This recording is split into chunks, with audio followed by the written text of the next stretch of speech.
Okey, Assalamualaikum. Kita sambung lagi PDPR kita bab 7, subtopik yang kedua dan yang terakhir iaitu peralatan optik. Okey, dalam silibus kita sebelum ni kamu dah belajar tentang cara-cara nak melukis raja sinar kan? Okey, jadi subtopik ini kamu akan tengoklah lukisan raja sinar bagi beberapa contoh alatan optik. Okey. So, kalau kita tengok sini buku teks kamu, muka surat 210. Okey. Kegunaan peralatan optik lazimnya dihubung kaitkan dengan jenis imej yang terhasil.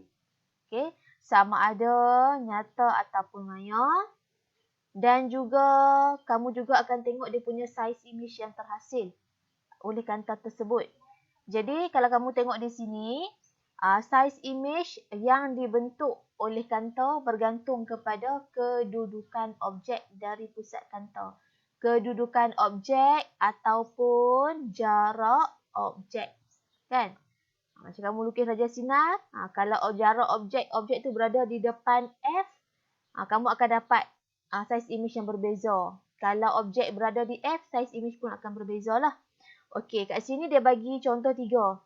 Kaunter pembesar, mikroskop dan juga teleskop astronomi. Okey, kita tengok kat sini. Yang pertama sekali dia cerita tentang mikroskop. Pembentukan imej oleh mikroskop. Okey, mikroskop dia ada 2 kaunter. Kaunter objek dan juga kaunter mata. Yang mana kaunter objek, yang mana kaunter mata? Okey, yang ni kan. Sini kita tempat kita letak mata kita betul tak? Untuk observe slide ataupun spesimen. So, kat sini adalah kaunter mata. Okey, kaunter mata. Manakala yang 3 ni, okey, 1, 2, 3 ni yang boleh dilaraskan ini adalah kaunter objek. Kan, objek kamu letak sini betul tak? Spesimen kamu letak sini. So, kamu adjust lah dia punya kaunter objek kat sini. So, kat sini dia bagi ciri imej bagi kaunter objek dan juga kaunter mata. Okey. So, untuk kaunter objek, imejnya yang terhasil nyata songsang lebih besar. Kalau kaunter mata, maya tegak lebih besar. Okey. So, dia gabungkan kedua-dua, hasil akhir spesimen yang kita nampak itu imej maya. Imej maya yang akan terbentuk di sini. Okey. Baik, kamu jangan risau, kamu tak perlu lukis pun raja sinar untuk mikroskop lah, untuk kaunter yang ada pada mikroskop. Kamu just tahu untuk lukis raja sinar pada yang sebelum ni, silibus yang sebelum ni kan, tu je. Yang ni just untuk pengetahuan kamu. Okey, so mikroskop, kalau kamu tengok kat situ, kalau dekat kaunter objek, dia ada 3 pembesaran. Dia ada 3 pembesaran kan. So, cara nak kira dia punya kuasa pembesarannya, okey, kaunter objek kita darab dengan kuasa pembesaran kaunter mata. Okey, kuasa pembesaran kaunter mata. Okey, ni kaunter mata, this one kaunter objek. Okey.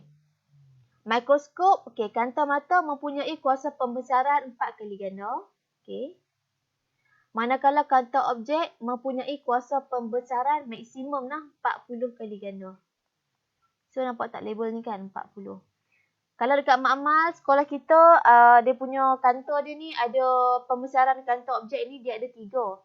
3 warna yang berbeza, iaitu warna merah.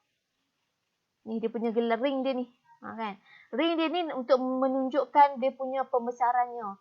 Merah, kuning dan juga putih. So, merah adalah 4 kali ganda.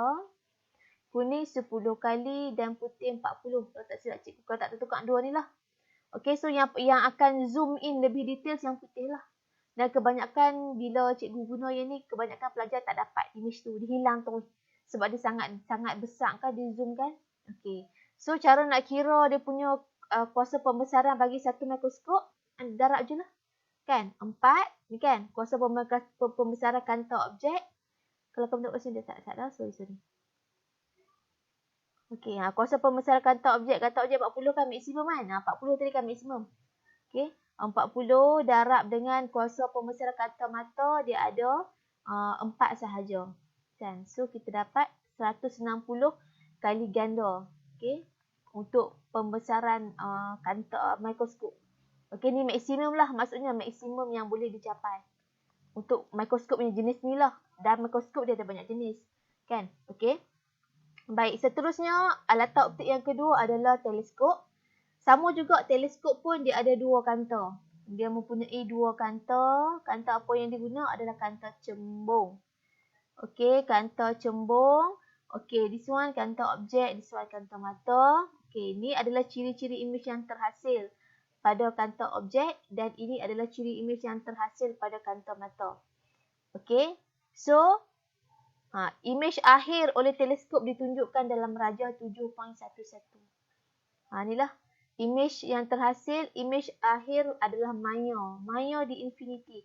Infinity ni maksudnya imej tu ada tapi sebabkan dia berada pada jarak yang terlalu jauh, so kita sebut sebagai infinity. Kan bila kamu sambung garisan ni dia jadi tak bertemu, betul tak? Tapi dia ada cuma dia terlalu jauh. Okey, so kamu tengoklah di sini F0. F0 sini maksudnya panjang fokus kanta objek. Kanta objek, so this one panjang fokus dia. Okey, panjang FE ya. FE adalah panjang fokus kanta mata. Mana FE kan? Ni. Sorry cikgu tertukar. Bukan yang ni lah. Bukan yang ni. Yang ni adalah panjang fokus kanta objek. Ini adalah panjang fokus kanta mata. Yang ni titik fokus. Cikgu tertukar. Titik fokus kanta objek. Yang ni titik fokus kanta mata. Okey. Baik. Seterusnya ada lagi. Dia bagi tak? Okey. Okey, aplikasi tu dia bagi dua je lah. Lukisan raja sinar alatan optik dia bagi dua.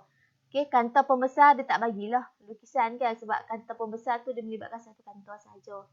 Okey, alatan optik lah. Okey, contohlah. Ni contoh alatan optik yang menggunakan kanta.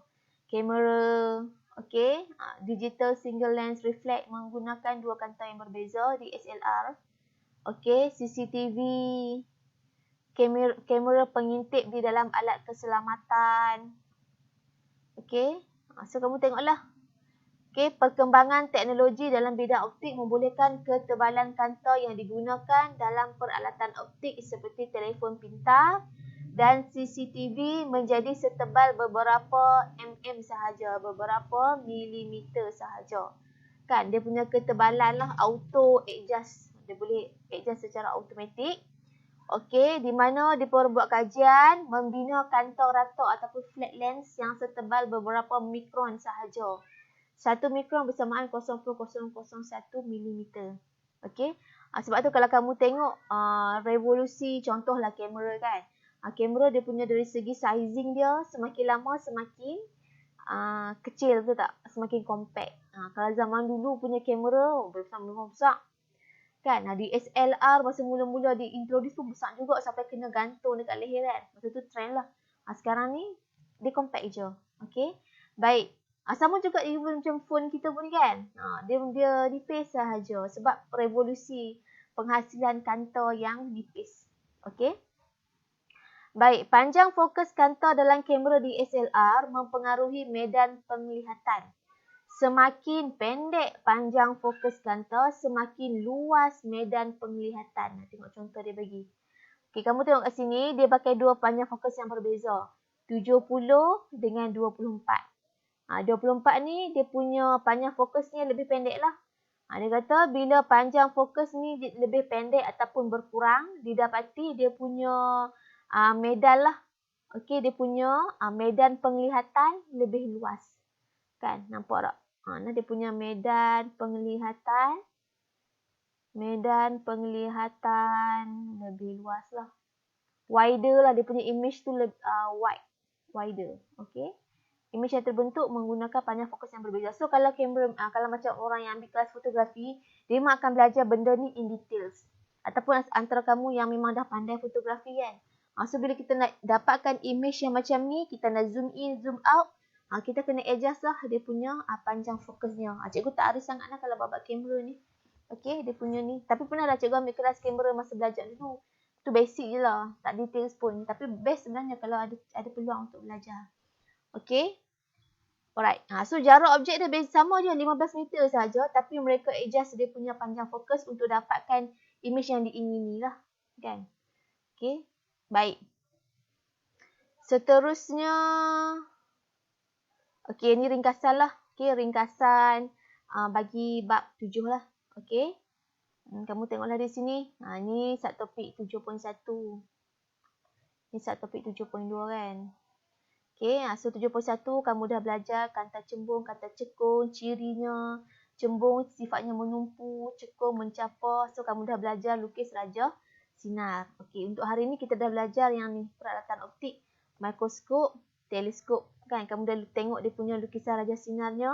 Kalau ciri akhir bagi mikroskop adalah maya, lebih besar ataupun songsang. Okey, 3 ni lah. Kalau teleskop, ciri akhirnya adalah maya, lebih besar, songsang. So, esok ni kalau kamu nak letak ciri image dari segi saiz ni, kamu hanya boleh guna perkataan untuk nak bagi tahu besar atau kecil kan, lebih besar ataupun membesar. Okey. Kalau kamu letak besar sahaja, tak boleh. Tak boleh. Ni memang format pemarkahan, kamu tak boleh guna istilah besar sahaja ataupun kecil sahaja, tak boleh. Dia kena mestilah mengecil ataupun lebih kecil. Boleh. Ni sedikit extra untuk kamu lah. Baik, so pada pelarasan, kamu tengok sini mikroskop kita dah belajar cara nak kira kuasa pembesaran 4 kali 40 sama dengan maksimum kita boleh dapat 160 kali lah. Okey. Teleskop pada pelarasan normal jarak di antara kanta objek dengan kanta mata. Okey, ni dia punya pembesaran dia. Okey, yang ni contoh aplikasi peralatan optik lah. Kamera, telefon pintar, projektor yang cikgu guna mengajar kamu dalam makmal tu kan. Okey, LCD, cermin mata, kanta pembesar CCTV. Apakah function alatan optik ini? Adalah untuk mengatasi had keupayaan deria penglihatan manusia dengan bantuan gadget-gadget ni lah. Alright? Okay, so itu sahajalah penerangan untuk subtopik ini. Kita buat latihan, okay? Terima kasih. Assalamualaikum.